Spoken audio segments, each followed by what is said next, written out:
Choosing the right backing can make all the difference in how your rug performs. Knowing the features of each of the backing will help you to choose the right one. Burlap was a choice early on in rug hooking. Feed sacks were cut apart and used as backing. The problem with that is that the burlap, the particular fiber that burlap is made out of, rots very quickly in as little as 20 years. That's not nearly long enough for all the time and trouble and money, quite frankly, that you put into your projects. Burlap has a very distinctive smell, and it can be irritating to your hands or cause an allergic reaction. You don't want to skimp on a backing. So I would definitely rule out burlap as a backing of choice simply because of its short lifespan. Monk's cloth is a cotton fiber. It has a much longer lifespan, and you can recognize it by a very distinctive 2x2 weave. If you see a 4x4 weave, like this particular example, and this is the one that you'll find in fabric stores, and yeah, the title of it is monk's cloth, but it's not the right monk's cloth for rug hooking. It's woven way too loosely. That type of monk's cloth is typically used for embroidery projects or weaving projects. So don't use that for rug hooking.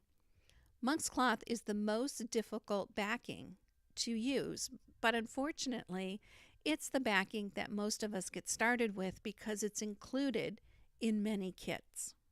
You will recognize monk's cloth by the very distinctive white lines that make a grid on the backing.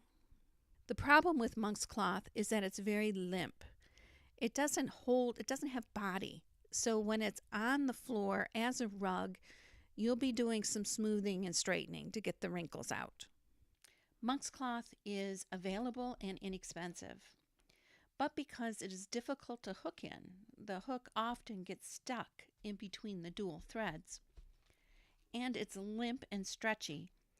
I don't recommend it as a backing for most of your rug hooking projects. Rugwarp is my favorite backing. It's my favorite for many reasons. It sticks really good to the grippers. It's made of cotton, so it simply feels good. And when I'm finishing it and folding it, it doesn't feel like it's cracking and breaking. It's a very heavy backing, so it lays on the ground like a rug. And it doesn't have that nasty 2x2 weave that monk's cloth does, so my hook does not get stuck as much.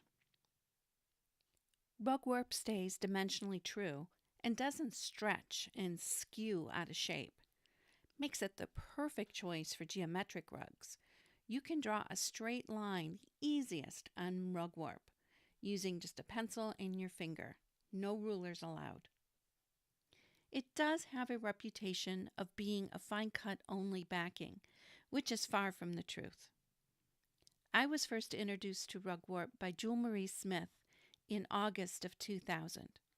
It's a long time ago. Primitive hooking wasn't nearly as popular as it is now. That was the backing that Jewel Marie preferred. I had never seen the backing before. What I knew about rug hooking came out of books, and none of the books mentioned rugwarp. But I fell in love with it, and since then, the people that I've introduced it to in my studio, for the most part and by a vast majority, also end up preferring rugwarp. Rugwarp is cotton, it's heavy, and it stays nice and square. Once you block it, it stays in its shape.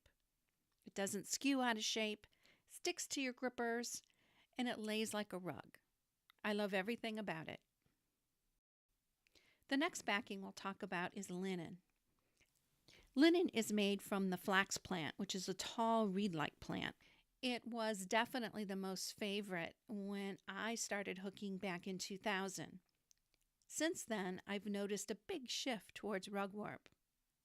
Linen is the most expensive backing, and it's expensive not necessarily because it's delivering a higher value, it's more expensive to make. It's available as bleached or unbleached, and I have no idea if the bleaching affects the lifespan of the backing at all. You can get it for wide cuts and for fine cuts. You can even get it hairless. There's a wide variety available, so you're bound to find something you like. The problem is the wide variety also leads to confusion. Once you find a backing that you like, you might not be able to find that again. Linen backings tend to come and go. You can't always find the same one year after year after year like you can with rugwarp and monk's cloth. One of the accepted features of linen is that it has a long archival life, meaning it's going to last a long time. But to compare it to cotton, there seems to be very little difference in the actual lifespan. Linen actually has an ability to prevent bacterial growth, and that's useful from the standpoint that wet wool will create a bacterial colony, and the bacteria that grows will actually eat and chew through your wool and will break down your rug. So that's one reason why you never want to get your rugs wet. The artist world also debates about the value of linen over cotton.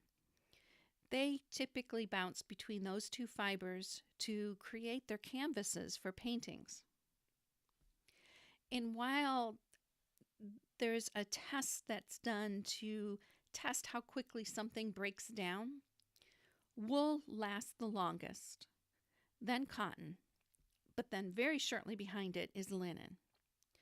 So our wool is going to outlast our backings for sure.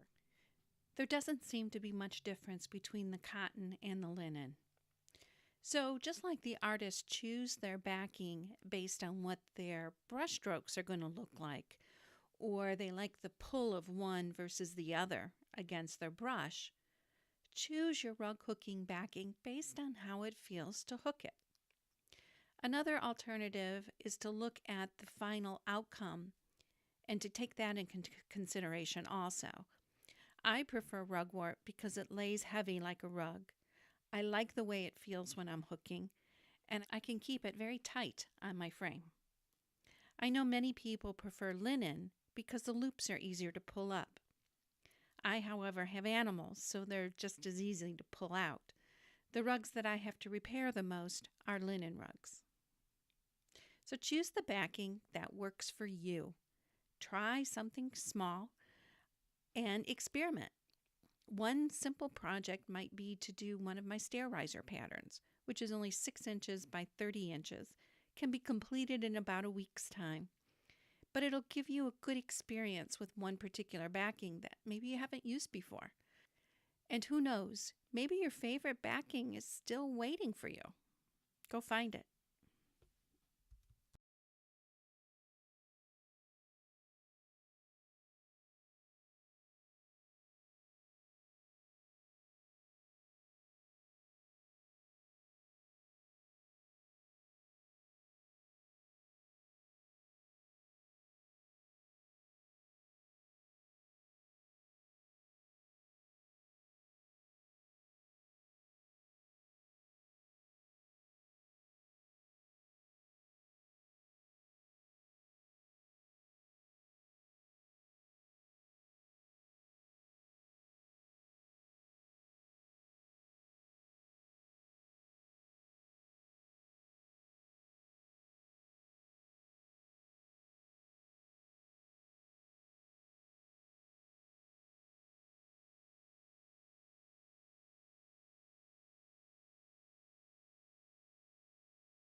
Along with rugwarp, the other popular backing is linen. Linen is a little different than rugwarp in that it's a little bit thinner, the holes are a little bit bigger, but it also does not hold the loops quite as tightly. And between the two backings, and I recommend both, it's a matter of personal taste. Which one do you enjoy pulling loops through the most? You'll have to evaluate what works for you and what doesn't.